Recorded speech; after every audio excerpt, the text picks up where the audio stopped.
A lot of guys are so into their CCW that they think that that is the answer to every problem.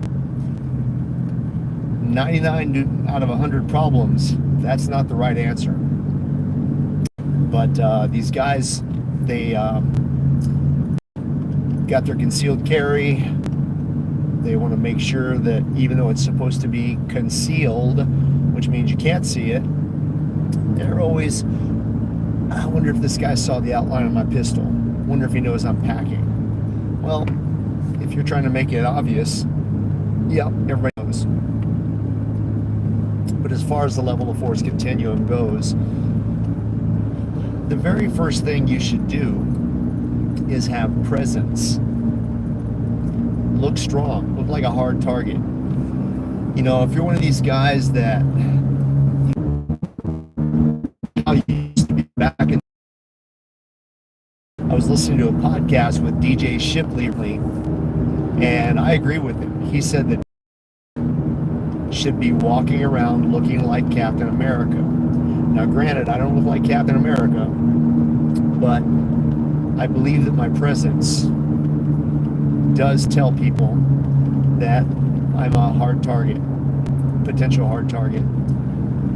So the very first thing is presence. The second level in the level of force continuum is verbal reinforcement.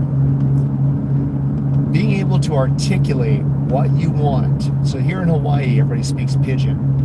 And when people get angry, for whatever reason, the slower and more inarticulate you speak, the more they're supposed to respect you and fear you.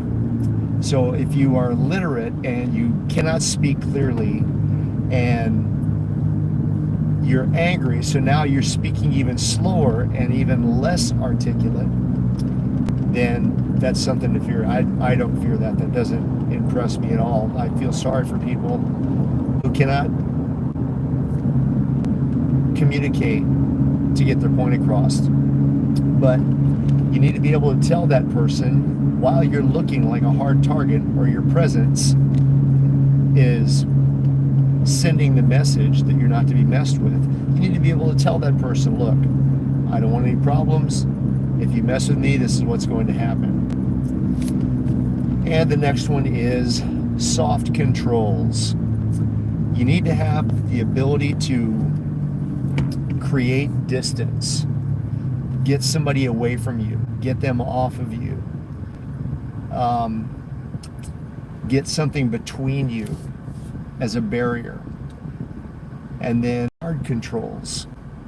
If somebody is persistent, or they're on drugs, or they're just mental, then you now have to be able to protect yourself.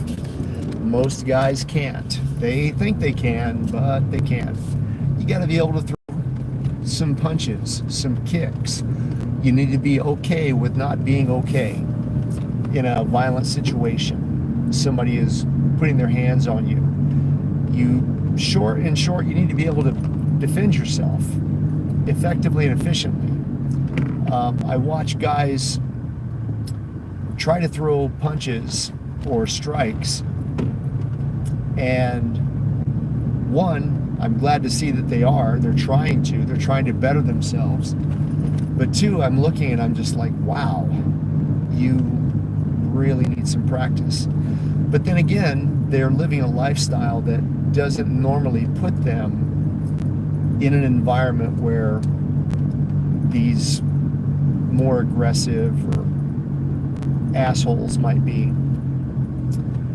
And these hard controls are something that all men should have. You should be able to fight if you need to. Not run out of gas,